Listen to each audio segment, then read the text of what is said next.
Ron, Diane, Alex, thank you. It's very, very amazing. It was almost 50 years ago when I was a phys ed teacher at Lorne Park Secondary School, and I formed a gymnastics team. It was in its infancy, and I had to go to one of two people that knew anything about gymnastics in Ontario. By then, I was clearly hooked on gymnastics and sport. At that time, I had no idea the influence that a coach could have on a young person.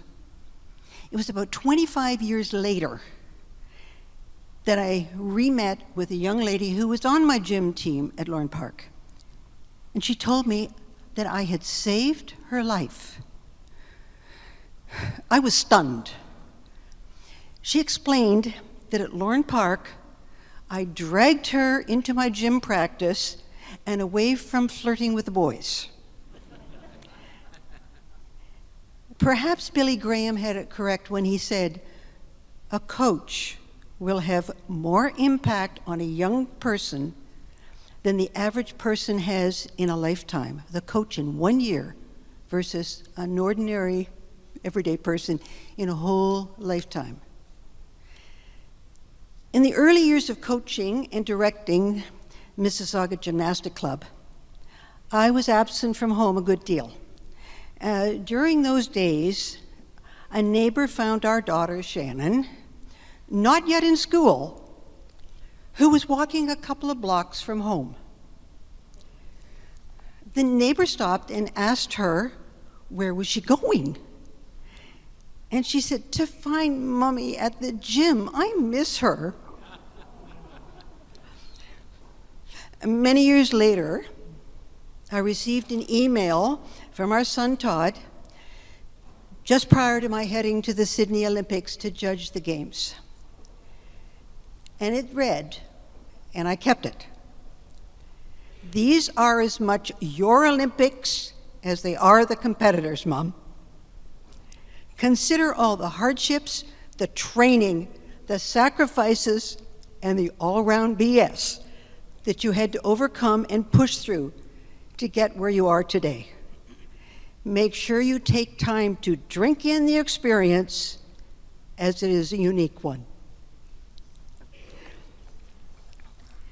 This passion of mine, good, I need a breath. This passion of mine would have died on the vine without the support of my husband, Peter, and the tolerance of our two children. Thank you, Peter, for your tolerance as I carved a path through uncharted waters. The growth of the club was slow until we rented a 10,000 square foot warehouse in 1976. At the same time, Nadia Comaneci earned 7 perfect 10s and became the heroine of the games. Gymnastics exploded. Soon the club was bursting at its seams. Soon after that, I went to the Commissioner of Recreation and Parks and presented an idea to him. Lyle, I have an idea, I said. If you think it's good, will you help me? If you think it's dumb, I'll go away. Well, most people that knew me then said, Sue, she won't go away. Mississauga Council approved a $500,000 one-time grant, and under Ian Scott's guidance, we received an Ontario grant. The city found some land at the Valleys, and a mere 2 years later, in 1984, a brand new 18,000 square foot training facility was opened.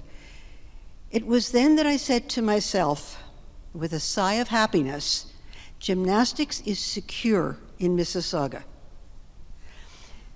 We were then able to bring big, large international competitions to Mississauga. We hosted OFSA championships, Olympic trials, international competitions, one of which had 16 Olympians in it. We even recorded Gym Rock at the Valleys.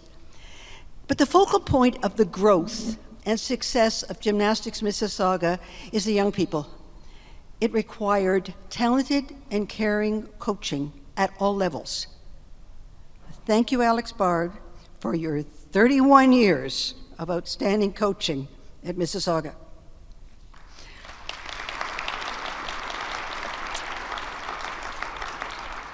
Yet the club's success also needed significant administrative support.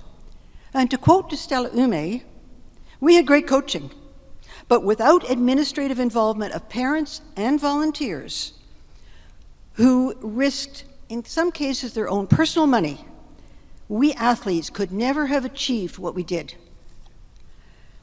Without the support of my family, the city's recreation department, and especially Pat and Ian and some very special friends, Pat and Diane and Mary, and some outstanding gymnasts in the early years. Marie, where are you?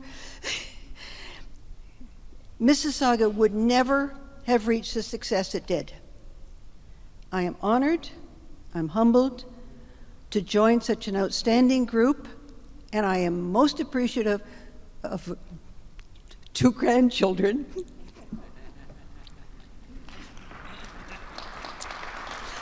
Aren't they such a treat?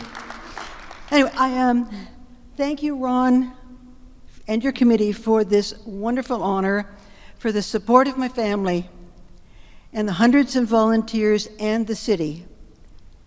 Thank you all.